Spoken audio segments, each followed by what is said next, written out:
Hello good morning, welcome to my channel. ಇವತ್ತು ಬೆಳಗ್ಗೆಯಿಂದನೇ vlog start ಮಾಡ್ತಾ ಇದ್ದೀವಿ. ಬೆಳಗ್ಗೆ ಜಿಮ್ಮಿಗೆ ಹೋಗಿ ವರ್ಕೌಟ್ ಮುಗಿಸ್ಕೊಂಡು ಬಂದಿದ ತಕ್ಷಣ ಮನೆ ಕಸ ಎಲ್ಲ ಗುಡಿಸಾಯಿತು, ಸ್ನಾನ ಪೂಜೆ ಎಲ್ಲ ಆಯಿತು. ಇವಾಗ ಬ್ರೇಕ್ಫಾಸ್ಟ್ ಮಾಡಬೇಕು. ಬ್ರೇಕ್ಫಾಸ್ಟಿಗೆ ಸ್ಮೂತಿ ಮಾಡೋಣ ಅಂತ ಅಂದ್ಕೊಂಡಿದ್ದೀನಿ ಇವತ್ತು. ಸೊ ಎಲ್ಲ ಆವಾಗಲೇ ನೆನೆಸಿಟ್ಟಿದ್ದೆ.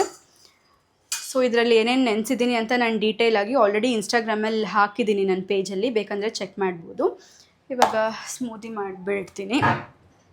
ತುಂಬಾ ಫುಲ್ಫಿಲ್ಲಿಂಗ್ ಆಗಿರುತ್ತೆ ಇದು, ಆ್ಯಂಡ್ ವೆಯ್ಟ್ ಲಾಸಿಗೆ ಕೂಡ ಹೆಲ್ಪ್ ಮಾಡುತ್ತೆ. ಅಂದರೆ ಬ್ರೇಕ್ಫಾಸ್ಟ್ ಜೊತೆಗೆ ಇದನ್ನು ತಿನ್ನಬಾರ್ದು, ಬ್ರೇಕ್ಫಾಸ್ಟ್ ಬದಲಿಗೆ ಇದನ್ನು ತಿಂದರೆ ವೆಯ್ಟ್ ಲಾಸ್ ಆಗುತ್ತೆ. ಇದ್ರ ಜೊತೆಗೆ ಒಂದು 2 ಸ್ಕೂಪ್ ಪ್ರೋಟೀನ್ ಪೌಡರ್ ಹಾಕಿ, ಮತ್ತು ಯಾವುದಾದ್ರೂ ಫ್ರೆಶ್ ಫ್ರೂಟ್, ನಾನು ಯೂಶ್ವಲಿ ಬನಾನಾ ಹಾಕ್ತೀನಿ, ನೀವು ಯಾವ ಫ್ರೂಟ್ ಬೇಕಾದರೂ ಹಾಕ್ಬೋದು. ಎಲ್ಲದನ್ನು ಹಾಕಿ ಮಿಕ್ಸಿ ಮಾಡಿಬಿಟ್ರೆ ಆರಾಮಾಗಿ ಒಂದು ಹೊತ್ತಿಗೆ ಊಟಕ್ಕೆ ತಿಂಡಿಗಾಗುತ್ತೆ. ಆ್ಯಂಡ್ ತುಂಬ ಜನ ವೆಯ್ಟ್ ಲಾಸ್ ಮಾಡೋದಕ್ಕೆ ಪ್ರೋಟೀನನ್ನು ಹಾಲಿಗೆ ಹಾಕ್ಕೊಂಡು ಕುಡಿತಾ ಇರ್ತಾರೆ. ಹಾಲಿಗೆ ಹಾಕ್ಕೊಂಡು ಕುಡಿದ್ರೆ ಆ್ಯಕ್ಚುಲಿ ಡೈಲಿ ಕುಡಿದ್ರೆ ವೆಯ್ಟ್ ಲಾಸ್ ಆಗೋಲ್ಲ. ನೀರಿಗೆ ಹಾಕ್ಕೊಂಡು ಪ್ರೋಟೀನ್ ಕುಡಿದ್ರೆ ತುಂಬ ಎಫೆಕ್ಟಿವ್ ಆಗಿರುತ್ತೆ. Last time coffee flavour protein powder ತರಿಸಿದ್ದೆ, ಇದು ಯೋಗ ಬಾರ್ದೇನೆ, ತುಂಬ ಚೆನ್ನಾಗಿದೆ. ನಮ್ಮನೇಲಿ ನನಗೆ ನನ್ನ ಹಸ್ಬೆಂಡ್ ಇಬ್ರಿಗೂ ತುಂಬ ಇಷ್ಟ ಆಗಿದೆ. ಸೊ ಇನ್ನೊಂದು ಸತಿ ಅದನ್ನೇ ತರಿಸಿದ್ದೀವಿ, ಬಟ್ ಚಾಕ್ಲೇಟ್ ಫ್ಲೇವರ್ ತರಿಸಿದ್ದೀವಿ ಈ ಸತಿ.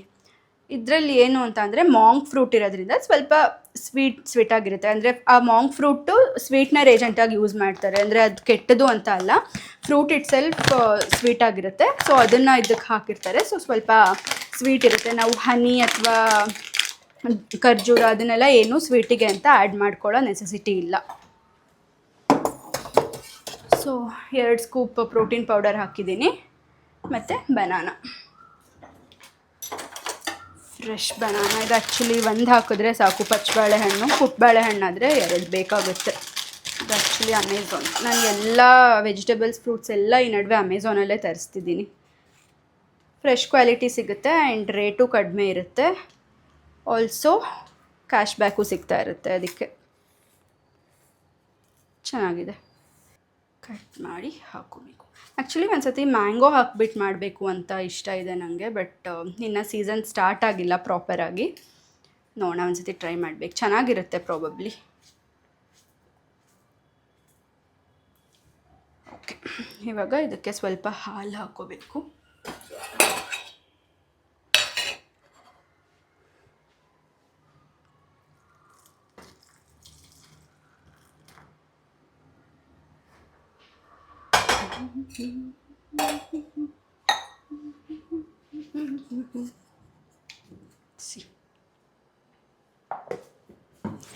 ನಮ್ಮನೇಲಿ ವಾರಕ್ಕೆ 2 ದಿನ ಇದೆ ಬ್ರೇಕ್ಫಾಸ್ಟಪ್ಪ.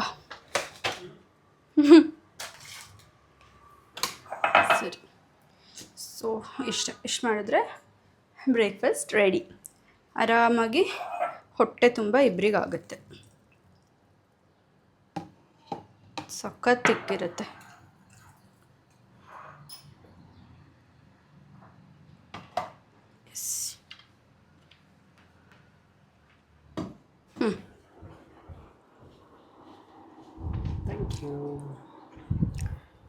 ಇವತ್ತೇನೋ ಒಂಥರ ಬೇರೆ ಟೇಸ್ಟ್ ಅನಿಸ್ತಿದೆ. ಪಿಸ್ತಾ ಒಂದು ಎಕ್ಸ್ಟ್ರಾ ಹಾಕಿದ್ದೀನಿ. ಪೀನಟ್ ಬಟರ್ ಹಾಕಿಲ್ಲ. ಓ ಶಿಟ್, ಮರ್ತೋಯ್ತು, ಅದು ಹಾಕಬೇಕಿತ್ತು.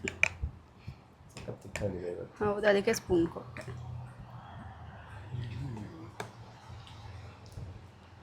ಬನಾನಾ ಫ್ಲೇವರ್ ಜಾಸ್ತಿ ಇದೆ. ಮತ್ತೆ ಇನ್ನೇನೋ ಚೇಂಜ್ ಅನಿಸ್ತಾ ಇದೆ. ಅವತ್ತಿಗಿಂತ ಇವತ್ತು ಪಿಸ್ತಾ ಒಂದು ಎಕ್ಸ್ಟ್ರಾ ಹಾಕಿದ್ದೀನಿ, ಸ್ವಲ್ಪ ಜಾಸ್ತಿ ಹಾಕಿದ್ದೀನಿ. ಬಿಟ್ರೇನೆಲ್ಲ ಸೇಮೇ. ನಿಮಗೆ ಪ್ರೋಟೀನ್ ಟೇಸ್ಟ್ ಅನ್ಸುತ್ತೆ. ಇದು ಒಂದು ಸ್ವಲ್ಪ ನೀರು ಹಾಕಿದ್ದೆ ನೆನೆಸೋಕ್ಕೆ. ಪ್ರೋಟೀನ್ ನೀರಿಗೆ ಹಾಕಿದ್ರೆ ಬೇರೆ ಟೇಸ್ಟ್ ಬರುತ್ತೆ ಅನಿಸುತ್ತೆ. ಹಲೋ, ತಿಂಡಿ ಕೆಲಸ ಎಲ್ಲ ಮುಗೀತು. ಇವಾಗ ಮಧ್ಯಾಹ್ನ ಊಟಕ್ಕೆ ರೆಡಿ ಮಾಡ್ಕೋತಾ ಇದ್ದೀನಿ. ಮಧ್ಯಾಹ್ನ ಊಟಕ್ಕೆ ನುಗ್ಗೆ ಸೊಪ್ಪಿಂದು ದಾಲ್ ಮಾಡೋಣ ಅಂತ ಅಂದ್ಕೊಂಡಿದ್ದೀನಿ. ತುಂಬಾ ಟೇಸ್ಟಿ ಆಗಿರುತ್ತೆ ಆ್ಯಂಡ್ ತುಂಬ ಒಳ್ಳೆಯದು. ನುಗ್ಗೆ ಸೊಪ್ಪು ಆರೋಗ್ಯಕ್ಕೆ ತುಂಬ ಕಬ್ಬಿಣದ ಅಂಶ ಇರುತ್ತೆ ಇದರಲ್ಲಿ. ಸೊ ಹಾಗಾಗಿ ತುಂಬಾ ಒಳ್ಳೆಯದು. ಸೊ ಹಾಗಾಗಿ ದಾಲ್ ಮಾಡೋಣ ಅಂತ ಅಂದ್ಕೊಂಡು ರೆಡಿ ಮಾಡ್ಕೋತಾ ಇದ್ದೀನಿ. ಸೊ ಹೆಂಗೆ ಮಾಡ್ತೀನಿ ಅಂತ ರೆಸಿಪಿ ತೋರಿಸ್ತೀನಿ, ಬನ್ನಿ. ಸೊ ಇದನ್ನು ಮಾಡೋದಕ್ಕೆ ಫಸ್ಟು ಕುಕ್ಕರಲ್ಲಿ ಬೇಳೆ ಮತ್ತು ಸೊಪ್ಪನ್ನು ಬೇಯಿಸ್ಕೋಬೇಕು. ನಾನಿಲ್ಲಿ ತೊಗರಿಬೇಳೆ ಹಾಕೋತಾ ಇದ್ದೀನಿ. ಬೇಕಾದರೆ ಒಂದು ಸ್ವಲ್ಪ ಹೆಸರು ಬೇಳೆನೂ ಹಾಕೋಬೋದು, ಚೆನ್ನಾಗಿರುತ್ತೆ ಟೇಸ್ಟು. ಬಟ್ ಇವಾಗಿಲ್ಲ, ಖಾಲಿ ಆಗೋಗಿದೆ. ಸೊ ಹಾಗಾಗಿ ತೊಗರಿಬೇಳೆ ಮಾತ್ರ ಹಾಕೋತಾ ಇದ್ದೀನಿ. ಒಂದು ಸ್ವಲ್ಪ ತೊಗರಿಬೇಳೆ. ಇದು ಸ್ವಲ್ಪ ಗಟ್ಟಿಯಾಗಿ ಮಾಡಿದ್ರೇ ಚೆನ್ನಾಗಿರುತ್ತೆ. ಸೊ ಸ್ವಲ್ಪ ನಾರ್ಮಲ್ ಸಾರು ಹುಳಿಗೆಲ್ಲ ಎಷ್ಟು ಹಾಕೋತೀವೋ ಅದಕ್ಕಿಂತ ಸ್ವಲ್ಪ ಜಾಸ್ತಿ ಕ್ವಾಂಟಿಟಿಯಲ್ಲೇ ಹಾಕೋಬೇಕು ತೊಗರಿಬೇಳೆನ. ತೊಗರಿಬೇಳೆ ಹಾಕ್ಕೊಂಡು ಅದನ್ನು ಚೆನ್ನಾಗಿ ನೀರಲ್ಲಿ ಒಂದು 2 ಸತಿ ತೊಳ್ಕೊಬೇಕು. ಇದನ್ನು ಒಂದು 2-3 ಸತಿ ಚೆನ್ನಾಗಿ ತೊಳ್ಕೊಂಡಿದ್ದೀನಿ. ಇವಾಗ ಇದಕ್ಕೆ ಕಟ್ ಮಾಡೋದಂತಲ್ಲ, ಇದು ಒಂಥರ ಕರ್ಬೇವಿನ ಸೊಪ್ಪು ಥರ ಇರುತ್ತೆ, ನುಗ್ಗೆ ಸೊಪ್ಪು ಬಿಡಿಸ್ಕೋಬೇಕು. ಸೊ ಬಿಡಿಸಿ ತೊಳೆದು ಇಟ್ಕೊಂಡಿರುವಂತಹ ನುಗ್ಗೆ ಸೊಪ್ಪು ಹಾಕ್ಕೊಂಡಿದ್ದೀನಿ. ಇದರಲ್ಲಿ ಆ್ಯಕ್ಚುಲಿ ರೊಟ್ಟಿನೂ ಮಾಡ್ತಾರೆ. ನಾನು ರೊಟ್ಟಿ ಒಂದು 2 ಸತಿ ಟ್ರೈ ಮಾಡಿದ್ದೀನಿ, ಬಟ್ ದಾಲ್ ಇವತ್ತೇ ಫಸ್ಟ್ ಟೈಮ್ ಆ್ಯಕ್ಚುಲಿ ನಾನು ಮಾಡ್ತಿರೋದು. ಬೇರೆ ಸೊಪ್ಪಲ್ಲಿ, ಮೆಂತ್ಯ ಸೊಪ್ಪಲ್ಲಿ ಮಾಡಿದ್ದೆ ನಿನ್ನೆ, ಚೆನ್ನಾಗಿತ್ತು.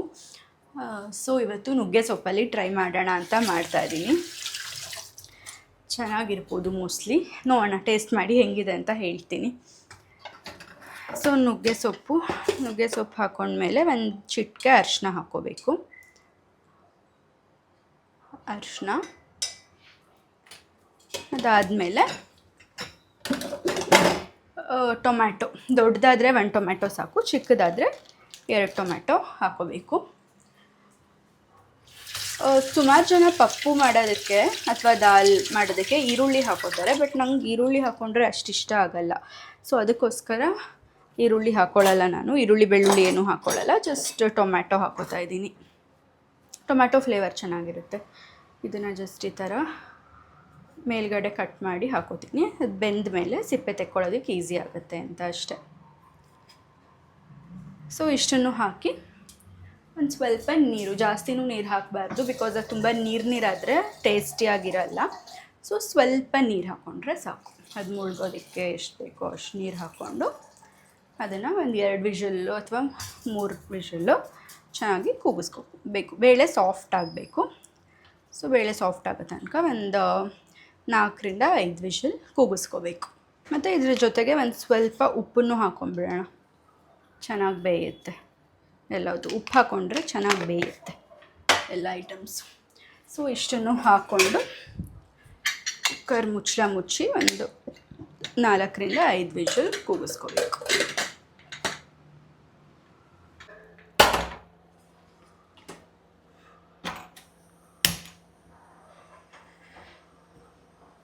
ಸೊ ಕುಕ್ಕರ್ ಕೂಗಿ ಆರಿದೆ ಇವಾಗ. ಓಕೆ, ಚೆನ್ನಾಗಿ ಬಾಯ್ಲ್ ಆಗಿದೆ, you can see. So first ಇದ್ರದ್ದು ಸಿಪ್ಪೆ ತೆಕ್ಕೊಂಬಿಡೋಣ ಟೊಮ್ಯಾಟೋದು. ಚೆನ್ನಾಗಿ ಬಾಯ್ಲ್ ಆಗಿದೆ. ಇದು ಈ ಥರ ಆಗಬೇಕು, ತುಂಬ ನೀರು ಆಗಬಾರ್ದು. ಈ ಥರ ಕನ್ಸಿಸ್ಟೆನ್ಸಿ ಇದ್ದರೆ ಪರ್ಫೆಕ್ಟಾಗಿರುತ್ತೆ.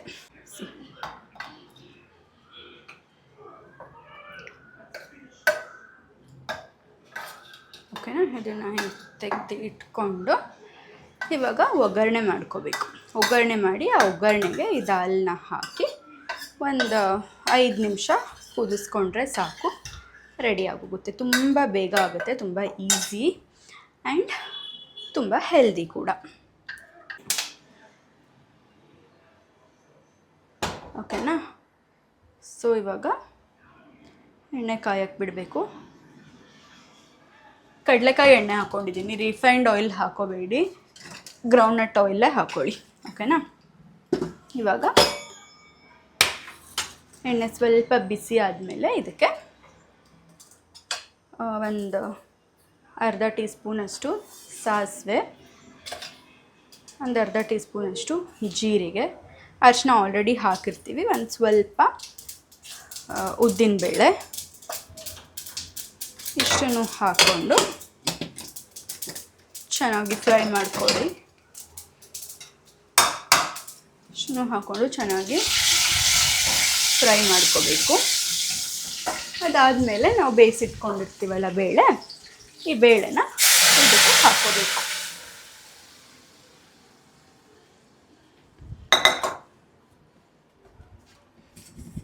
ಚೆನ್ನಾಗಿ ಮಿಕ್ಸ್ ಮಾಡಿ.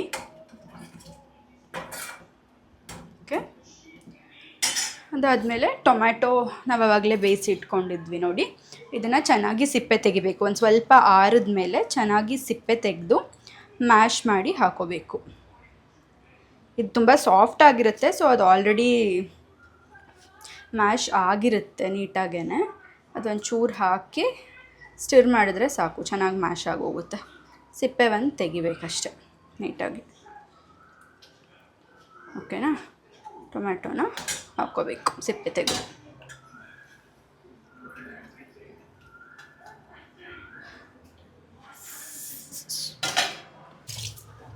ಉಪ್ಪನ್ನ ನಾವು ಆಲ್ರೆಡಿ ಹಾಕಿರ್ತೀವಿ ಮೊದಲೇ, ಸೊ ಇವಾಗ ಜಾಸ್ತಿ ಹಾಕಕ್ಕೆ ಹೋಗಬಾರ್ದು. ನೀವಿನ್ನೂ ಎಕ್ಸ್ಟ್ರಾ ಸ್ವಲ್ಪ ನೀರೇನಾದರೂ ಆ್ಯಡ್ ಮಾಡಿಕೊಂಡ್ರೆ ಅಥವಾ ಟೇಸ್ಟ್ ನೋಡಿ ನಿಮಗೆ ಇನ್ನೂ ಒಂಚೂರು ಉಪ್ಪು ಬೇಕು ಅಂತ ಅನಿಸಿದ್ರೆ ಮಾತ್ರ ಉಪ್ಪು ಹಾಕ್ಕೊಳ್ಳಿ, ಇಲ್ಲ ಉಪ್ಪು ಹಾಕ್ಕೊಳಕ್ಕೆ ಹೋಗ್ಬೇಡಿ. ತುಂಬ ಬೇಗ ಜಾಸ್ತಿ ಆಗಿಬಿಡುತ್ತೆ ಉಪ್ಪು ಇದಕ್ಕೆ, ಅದಕ್ಕೋಸ್ಕರ. ಅದಾದಮೇಲೆ ನಿಂಬೆಹಣ್ಣು. ನಾನಿಲ್ಲಿ ಒಂದು ಅರ್ಧ ಕಟ್ ಮಾಡಿರೋಂತಹ ನಿಂಬೆಹಣ್ಣು ಹಿಂಡ್ಕೊತೀನಿ, ಚೆನ್ನಾಗಿರುತ್ತೆ. ಹುಣಸೆ ಹುಳಿ ಹಾಕ್ಕೊಳ್ಬೋದು ಬೇಕಾದರೆ, ಬಟ್ ನಿಂಬೆ ಹುಳಿ ಇನ್ನೂ ಚೆನ್ನಾಗಿರುತ್ತೆ.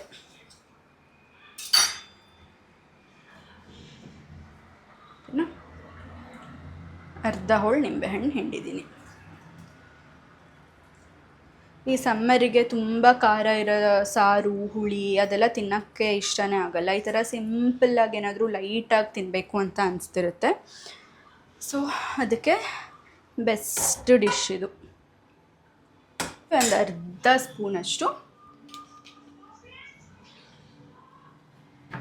ಸ್ಪೂನಷ್ಟು ಸಾರಿನ ಪುಡಿ ಹಾಕೋತಿದ್ದೀನಿ ಟೇಸ್ಟಿಗೋಸ್ಕರ. ನಾನು ಲಾಸ್ಟ್ ಟೈಮ್ ಅವರೆಕಾಳು ಸಾರು ಮಾಡಿದಾಗ ಸುಮಾರು ಜನ ಕೇಳಿದ್ರಿ ಸಾರಿನ ಪುಡಿ ಹೆಂಗೆ ಮಾಡೋದು ಮನೆಯಲ್ಲೇ ಅಂತ. ನಾನು ನೆಕ್ಸ್ಟ್ ಟೈಮ್ ಮಾಡಿದಾಗ ಹೇಳ್ತೀನಿ ಅಂತ ಹೇಳಿದ್ದೆ, ಬಟ್ ಮಾಡೇ ಇಲ್ಲ ಮನೆಯಲ್ಲಿ. ಹಂಗೆ ಹೇಳ್ದಾಗಿಂದ ಮನೇಲಿ ಮಾಡೇ ಇಲ್ಲ. ಸೊ ಮಾಡಿದಾಗ ಖಂಡಿತವಾಗ್ಲೂ ತೋರಿಸ್ತೀನಿ. ಓಕೆನಾ? ಸಾರಿನ ಪುಡಿನ ಹಾಕ್ಕೊಂಡು ಚೆನ್ನಾಗಿ ಮಿಕ್ಸ್ ಮಾಡ್ಕೊಳ್ಳಿ. ಕುದಿಲಿ ಅದು ಸ್ವಲ್ಪ ಹೊತ್ತು. ಸೊ ಈ ಥರ ವಿಸ್ಕರಲ್ಲಿ ಈ ಥರ ನೀಟಾಗಿ ಟೊಮ್ಯಾಟೊ ಎಲ್ಲ ಮ್ಯಾಶ್ ಮಾಡಿಕೊಂಡು ಈ ಥರ ವಿಸ್ಕ್ ಮಾಡಿದ್ರೆ ಬೇಳೆನೂ ಚೆನ್ನಾಗಿ ವಿಸ್ಕ್ ಆಗುತ್ತೆ, ಚೆನ್ನಾಗಿ ಮಿಕ್ಸ್ ಆಗುತ್ತೆ, ಒಂದಕ್ಕೊಂದು ಚೆನ್ನಾಗಿ ಹೊಂದ್ಕೊಳ್ಳುತ್ತೆ, ಮತ್ತು ಟೆಕ್ಸ್ಚರ್ ಕೂಡ ಚೆನ್ನಾಗಾಗುತ್ತೆ ಸಾಫ್ಟಾಗಿ. ಸೊ ವಿಸ್ಕರಲ್ಲಿ ಒಂದು 2-3 ನಿಮಿಷ ಈ ರೀತಿ ಮಾಡಿ. ಕುದೀತಾ ಇದೆ, ಅಷ್ಟೊತ್ತಿಗೆ ಅನ್ನಕ್ಕೆ ಇಟ್ಕೊಂಡ್ಬಿಡ್ತೀನಿ.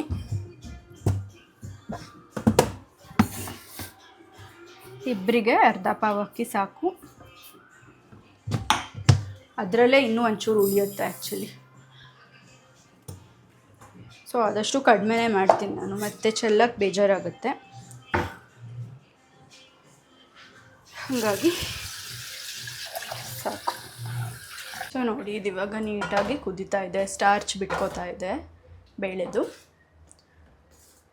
ಬೇಕು ಅಂತ ಅಂದರೆ ಕೊತ್ತಂಬರಿ ಸೊಪ್ಪನ್ನ ಕಟ್ ಮಾಡಿ ಮೇಲೆ ಉದುರಿಸ್ಕೋಬೋದು ಫ್ಲೇವರ್ಗೆ ಅಂತ. ಆ್ಯಂಡ್ ಈ ಪುಟಾಣಿ ಕುಕ್ಕರ್ ಇದೆಯಲ್ಲ, ನಾನಿವಾಗ ಬೇಳೆ ಬೇಯಿಸಿದ್ದು, ಈಗ ಅನ್ನನೂ ಅದರಲ್ಲೇ ಇಡೋದು. ಸೊ ಆ ಕುಕ್ಕರ್ ಎಲ್ಲರಿಗೂ ತುಂಬಾ ಇಷ್ಟ ಆಗುತ್ತೆ. ಇದು ಐ ಥಿಂಕ್ 1.5 ಲೀಟರ್ಸ್ ಕುಕ್ಕರ್ ಅನಿಸುತ್ತೆ. ನನಗಂತೂ ತುಂಬಾ ಯೂಸ್ ಆಗ್ತಿದೆ ಇದು. ತೊಳೆಯೋಕ್ಕೂ ಈಸಿ, ತುಂಬ ಭಾರ ಅಂತ ಅನಿಸಲ್ಲ. ಆ್ಯಂಡ್ ಒಳ್ಳೆ ಪುಟ್ಟದಾಗಿದೆ, ಇಬ್ಬರಿಗೆ ಪರ್ಫೆಕ್ಟಾಗಿದೆ. 3 ಜನಕ್ಕೂ ಅನ್ನ ಮಾಡ್ಬೋದು. ಒಂದು ಪಾವಷ್ಟು ಅಕ್ಕಿದು ಅನ್ನನ ಆರಾಮಾಗಿ ಮಾಡ್ಬೋದು. ನಾವು ಯೂಶ್ವಲಿ ದಿನ ಮಾಡೋದೇ ಅರ್ಧ ಪಾವು, so it is more than sufficient. So ಇದು ಇವಾಗ ಆಗಿದೆ, ಇಷ್ಟು ಕುದ್ರೆ ಸಾಕು. ಟೇಸ್ಟ್ ಎಲ್ಲ ನೋಡಿದೆ, ಉಪ್ಪೆಲ್ಲ ಸರಿ ಇದೆ, ಸಾಕು. ಸೊ ಇವಾಗ ಇದನ್ನು ಕೆಳಗೆ ಇಳಿಸ್ಕೊಂಡು ಅನ್ನಕ್ಕೆ ಇಟ್ಬಿಡೋಣ. ನಮ್ಮನೇಲಿ 2 ಬರ್ನರ್ ಸ್ಟವ್ ಇರೋದು, ಓಕೆನಾ? ಒಂದು ದೊಡ್ಡದು, ಇನ್ನೊಂದು ಚಿಕ್ಕದು. ಸೊ ಎಲ್ಲ ನಾನು ಯೂಶ್ವಲಾಗಿ ಇದರಲ್ಲೇ ಮಾಡೋದು. ಅನ್ನ ಕೂಗಿದ್ಮೇಲೆ ಊಟ ಮಾಡೋದೆ. ಚೆನ್ನಾಗಿದೆ.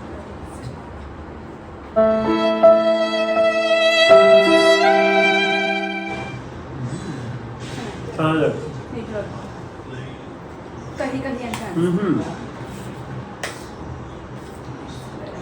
ಒಂಥರ ಫ್ಲೇವರ್ಸ್ ಸಕ್ಕತ್ತಾಗಿದೆ.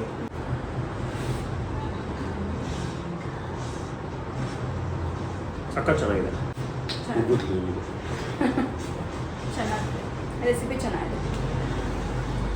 ಊಟ ಎಲ್ಲ ಆಯಿತು. ನುಗ್ಗೆ ಸೊಪ್ಪಿನ ದಾಲ್ ಅಂತೂ ಸೂಪರಾಗಿತ್ತು. ನನಗೆ ನನ್ನ ಹಸ್ಬೆಂಡ್ ಇಬ್ಬರಿಗೂ ತುಂಬಾ ಇಷ್ಟ ಆಯಿತು, ಆ್ಯಂಡ್ ತುಂಬಾ ಹೆಲ್ದಿ ಕೂಡ. ಸೊ ಹಾಗಾಗಿ ನೀವು ಟ್ರೈ ಮಾಡಿ, ಆ್ಯಂಡ್ ಹೇಗೆ ಬಂತು ಅಂತ let me no in the comments, ಓಕೆನಾ? ಸೊ ಎಸ್ ಈ ವ್ಲಾಗ್ನ ಇಲ್ಲಿಗೆ ಎಂಡ್ ಮಾಡ್ತಾ ಇದ್ದೀನಿ. ರೆಸಿಪಿ ಇಷ್ಟ ಆದರೆ ಲೈಕ್ ಮಾಡಿ ಆ್ಯಂಡ್ ಇದೇ ಥರ ಇನ್ನೂ ಹೆಚ್ಚು ವೀಡಿಯೋಸ್ ಬೇಕಂದರೆ ನನ್ನ ಚಾನಲ್ನ ಸಬ್ಸ್ಕ್ರೈಬ್ ಮಾಡಿ. ನಿಮ್ಮ ಪ್ರೀತಿ ಸದಾ ಹೀಗೆ ಇರಲಿ. ಮತ್ತೊಂದು ವ್ಲಾಗಲ್ಲಿ ಮತ್ತೊಂದು ದಿನ ಸಿಗ್ತೀನಿ. Until then take care, bye, love you all.